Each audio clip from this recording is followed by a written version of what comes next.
Hi, my name is Maggie Thompson.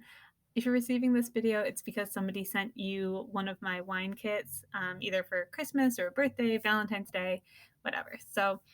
I'm making this to kind of talk you through what I usually do during a wine tasting.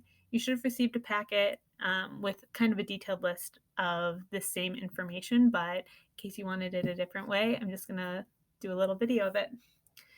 So, without further ado, we're going to taste an Argentinian Malbec. So the first thing that I do is kind of look for color.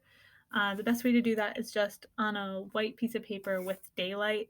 If you don't have daylight, just kind of any overhead lighting will do. So you want it to be coming from, overhead, and you're going to look at the wine at a 45-degree angle. And that way you get a couple different things. You get to better see through whether or not, the wine is hazy or not. And then you also get two different colors. So you're going to look at kind of the rim color around the outside, and then also the color that is at the fattest part of the wine. Um, Different wines will have different colors. Usually, we want these to be kind of true to the varietal. Pinot Noir will be more red, Syrah will be more purple. So it gives us different indications. This wine is pretty deeply purple. It's got kind of a pink rim about it. So that tells me that it's probably pretty young, probably didn't spend a lot of time in oak. Um, yeah. And then look for streaks. So give the wine a swirl. Really polished wine glasses won't streak as well.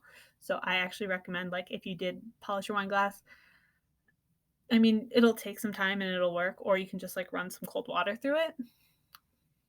But yeah, so streaking is mostly about alcohol, and you can kind of start to see some of the streaking form.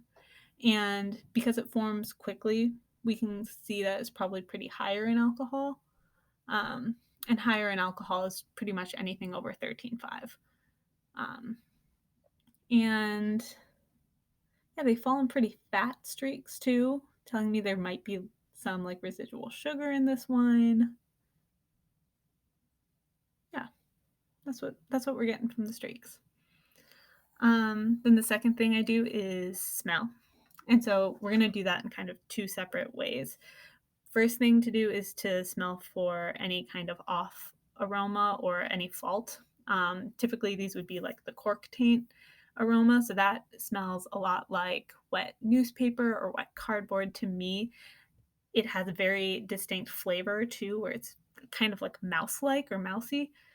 So I smell for that. Brettanomyces is a microbe that sometimes gets infected in barrels or wines that can come off as kind of like barnyardy or kind of like horse hooves, horsehair. So those are two things to look for in your first whiff.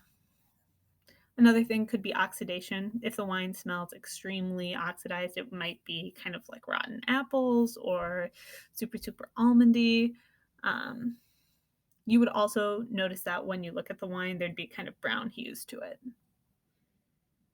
So, yeah, no flaws. Smells pretty good, clean. And then that's when you start kind of deducting the different aromas that you smell. So, if you have an opportunity to look at a wine aroma wheel, that's helpful because it does help you kind of narrow your senses as you smell the wine. So, you can start with, like, oh, it smells, I might start here with like berries. I get a lot of berries out of this, but it's not really blackberries or blueberries. It's more red fruit, more raspberries. And then from there, you can talk about, okay, is it cooked raspberries? Is it fresh raspberries? And then once you kind of work your way through the fruits, then I usually go to some of the more earthy aromas. Is there any kind of herbs that stand out to me? And if it's herbal, is it green herbs? Is it more like baking herbs? Is it cinnamon? Is it, spicy rather than herbal? Um, so yeah, this kind of has like a spiciness to it. It's got a little bit black pepper, a little bit of like nutmeg. It's got also a kind of sweet wood smell, something like cedar or sandalwood that you might smell on a candle. It's kind of got that too. Yeah, smells good. It's not super, super complex. Um, the aromas aren't changing over time. They aren't becoming like more complex, but sometimes that'll happen. Truthfully, I got this from Aldi for like not that much money, so I don't expect it to be earth shattering, but it's good. Okay, and then you taste it. And so usually just about a milliliter or two goes into your mouth, enough to kind of coat your tongue and get it on all sides of your cheeks. And we're going to look for a couple things. One is you'll kind of taste for acid and sweetness in your first sip. So we'll do that.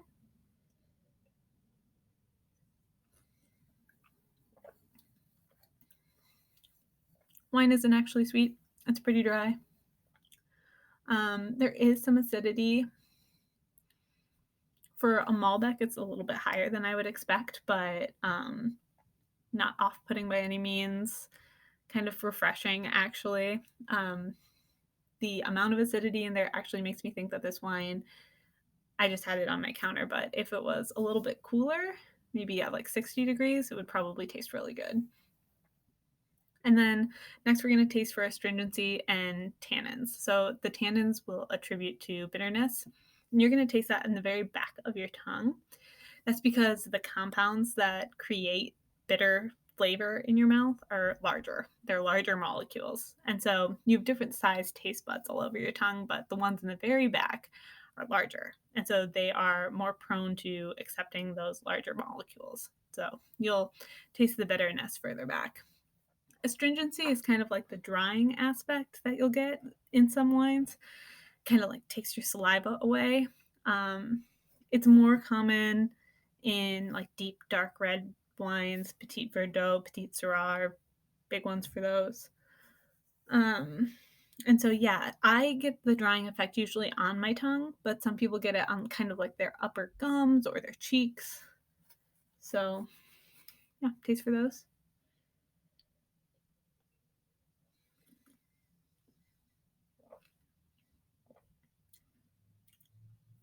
It's pretty stringent. Definitely getting like the dryness on my tongue. Um, truthfully, the like extra acid that I detected in the wine kind of helps because it's like my mouth wants to kind of salivate to like help that acid, but the astringency kind of mellows it out. So it's actually pretty well balanced. Um, you can also talk about flavors here. So this is like I'm getting a lot of raspberry seeds. It's definitely like a seediness to it.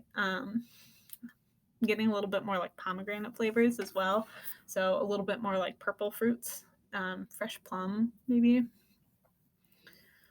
kind of plum skin, I guess.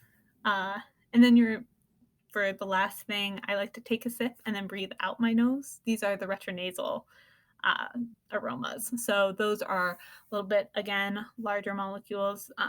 They need a little bit of heat in order to fully release. And so they're going to be warmed by your throat, by your mouth. And then when you breathe out of your nose, taking notice of what those aromas are, that'll also kind of give you another, aspect of the wine.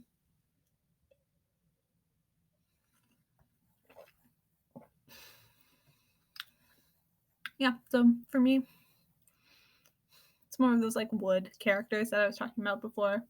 Those become more apparent retronasally. But yeah, that was a really good wine. And it's noon for me. So I hope you guys enjoyed and I hope you learned something. And I'm excited for you to, taste the wines. So if you have any more questions, let me know. You can find me on Instagram at magwantswine, or you can email me directly at maggiejean56@gmail.com. Thanks. Cheers.